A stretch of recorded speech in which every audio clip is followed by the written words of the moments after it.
আসসালামু আলাইকুম। না কোথাও রেসিপি পাবেন, না কোথাও কিনতে পাবেন, ঠিক এরকমেরই বেগুনের একটা সিক্রেট রেসিপি, তাও আবার খুব সহজে আপনাদের সাথে আজকে আমি শেয়ার করব। বেগুনের চপ, এই রেসিপিটা যেমন সিক্রেট ও ইউনিক একটা রেসিপি, ঠিক তেমনই এর স্বাদ হয় অপূর্ব। বিকালের নাস্তায় যেমন রেসিপিটা খেতে চমৎকার লাগে, ঠিক তেমনই গরম গরম ভাতের সাথেও খেতে লাগে অপূর্ব। তাহলে চলুন আজকের এই বেগুনের চপের অসাধারণ রেসিপিটা দেখে নেওয়া যাক।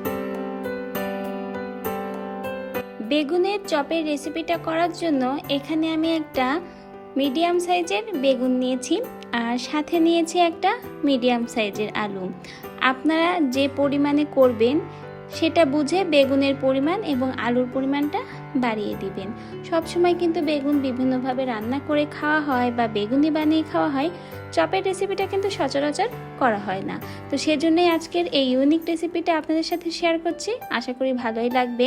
তো বেগুনটা আমি কেটে নিয়েছি আর কেটে বেগুন এবং আলু দুটোই আমি সেদ্ধ দিয়েছি। আর সেদ্ধ দেওয়ার সময় কিন্তু পানিতে লবণ বা হলুদ কিছুই দেয়নি। ঢাকনা দিয়ে বেগুনটা সেদ্ধ করে নামিয়ে ঠান্ডা করে নিব। বেগুনটা কিন্তু নামিয়ে আমি পানি ঝরিয়ে ঠান্ডা করে নিয়েছি আর বেগুন আর আলুটা ভালো করে সেদ্ধ করে নিয়েছি। বেগুনটা চপ করব, তো সেজন্য আমার এখানে যে সকল উপকরণ দরকার চপের জন্য সব কিছুই কিন্তু আমি গুছিয়ে নিয়েছি। তো বেগুনের গায়ে যে খোসাটা থাকে এটাই প্রথমে কিন্তু আমি ফেলে দিব। তো সেদ্ধ দেওয়ার জন্য সহজেই কিন্তু হাতের সাহায্যে এই খোসাটা ফেলে দেওয়া যাবে, এভাবে টান দিলেই কিন্তু উঠে যাবে। তো সকল বেগুনের খোসাগুলো আমি ঠিক এভাবে ছাড়িয়ে নিব।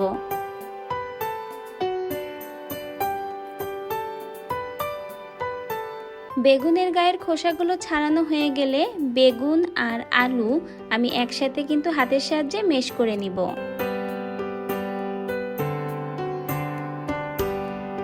বেগুন ও আলু সুন্দরভাবে মেশ করা হয়ে গেলে চপ তৈরি করার জন্য আমার যে সকল উপকরণ প্রয়োজন একে একে দিয়ে দিব। এখানে আমি বড় সাইজের একটা পেঁয়াজ কুচি দিয়েছি এবং 3-4টার মতো ঝাল দিয়েছি।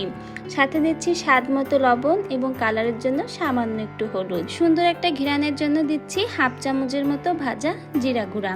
আর দিচ্ছি প্রধান উপকরণ হিসেবে চালের গুঁড়া। এখানে চাইলে কিন্তু আপনারা বেসন, ময়দা বা কর্নফ্লাওয়ারও দিতে পারেন। সব কিছু খুব ভালো করে মেখে নিচ্ছি। আর ঝালটা আপনারা যেমন খাবেন, বেশি কম সেটা বুঝেই দিবেন। সব কিছু খুব ভালো করে দেখুন হাতের সাহায্যে মিশিয়ে নিয়েছি। আর এই চপের মিশ্রণটা ঠিক এরকমেরই হতে হবে যাতে খুব সহজে চপের একটা শেপ দেওয়া যায়। তো মিশ্রণটা খুব ভালো করে রেডি হয়ে গেছে। এখন চপের মিশ্রণটা আমি 10 থেকে 15 মিনিটের মতো একটু রেস্টে রেখে দিব।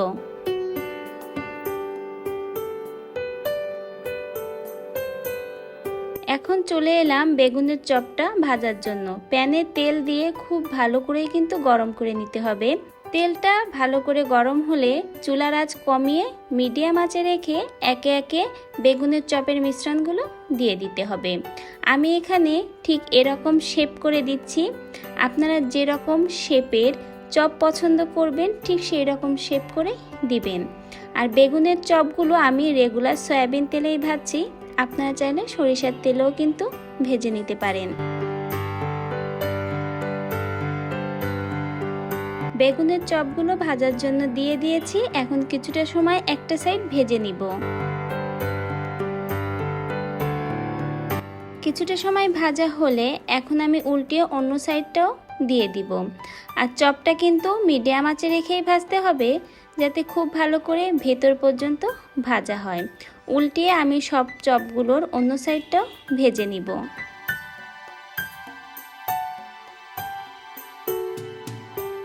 এভাবে উল্টিয়ে পাল্টিয়ে বারে বারে চপের দুটো সাইডই ভেজে নিতে হবে।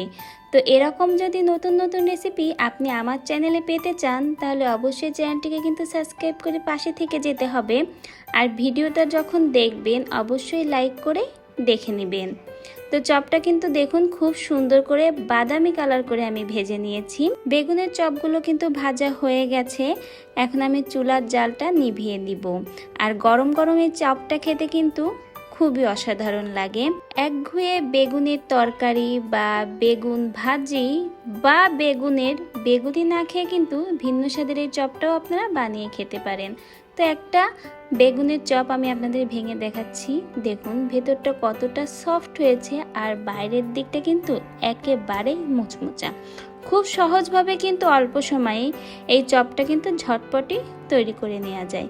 তো আশা করছি রেসিপিটা আপনাদের সকলের কাছেই ভালো লেগেছে। এভাবে একদিন বাসায় বেগুনের চপ বানিয়ে পরিবারের সকলকে তাক লাগিয়ে দিবেন। ভিডিওটা দেখার জন্য অসংখ্য ধন্যবাদ জানাই সবাইকে।